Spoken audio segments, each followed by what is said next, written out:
Bonjour Xavier.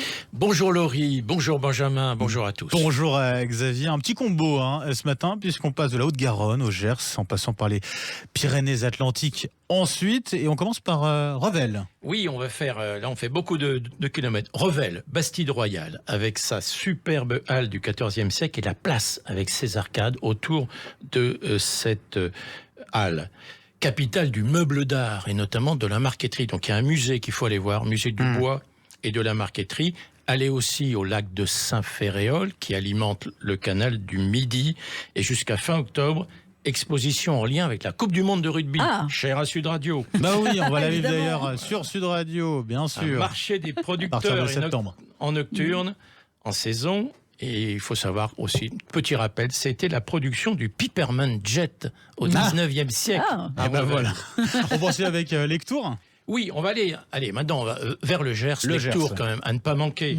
Alors, Lectour, dans la Lomagne gersoise, 3 kilomètres de rempart. La cathédrale Saint-Gervais, magnifique. La Fontaine Diane, qui est pas loin de la cathédrale. La tour d'Albignac. Des beaux hôtels particuliers. Il faut faire un petit tour dans la ville. C'est la capitale du melon. Oh. Oui, de l'Armagnac aussi. L'Armagnac. Déguster un bon magret.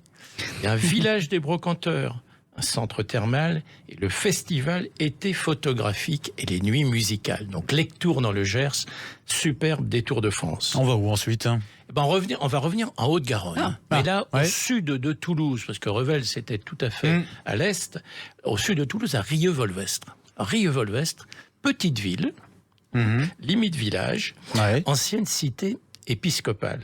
Moi, j'adore le pont qui est sur l'Arise. Très joli pont qui est tout près de cette cathédrale. De très beaux monuments à proximité de cette cathédrale, qui est un bijou du gothique méridional. Sa salle du trésor, alors il y a une collection assez étonnante d'habits, de vêtements liturgiques, d'habits sacerdotaux, comme on dit. D'accord. Plus original, en revanche, à voir à l'office de tourisme, le musée du Papogaï. C'est la fête du Papogaï au mois de mai. C'est un système on tire avec des arcs. Enfin, c'est raconté tout ça dans les capitales.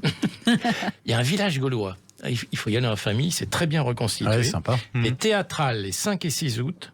La fête de la Saint-Cizille, les 18 et 19 août. Il y aura le passage de la flamme olympique le 17 mai à retenir. 17 mai 2024. Oui, il faut l'écrire dans l'agenda. Allez, on poursuit avec un nouveau plus beau détour de France. On poursuit là, sur l'A64 et on va jusqu'à Pau et on s'arrête à l'Escar, qui est à côté de Pau, qui est un nouveau plus beau détour de France. Magnifique, capitale historique du Béarn, l'Escar. Sa cathédrale du XIIe siècle et son trésor et des pièces d'orfèvrerie, dont une crosse épiscopale. C'est très intéressant à découvrir. Les remparts qui dominent la ville basse, et de là, alors on a un superbe panorama sur les Pyrénées. Ça va être magnifique. Bah oui, forcément. Ils sont toutes proches. Allez voir le lac des Carolins et les mystères de la cité les 16 et 17 septembre. Une particularité culinaire, le pommier. C'est un gâteau, une sorte de millefeuille. D'accord, ouais. Et puis évidemment, déguster le vin de Jurançon à côté, et le fromage Osso-Irati. Nous sommes dans le Béarn. Bah oui, forcément. L'Escar, donc on est allé à Revel, Lectour, Rieux-Volvestre, l'Escar. Joli programme. Et ben voilà, belle balade en tout cas que vous nous proposez encore ce matin. Merci beaucoup Xavier Louis. Xavier Louis, on retrouve en détail ces balades sur le site plusbeaudétour.com et également sur le site noscapitales.fr.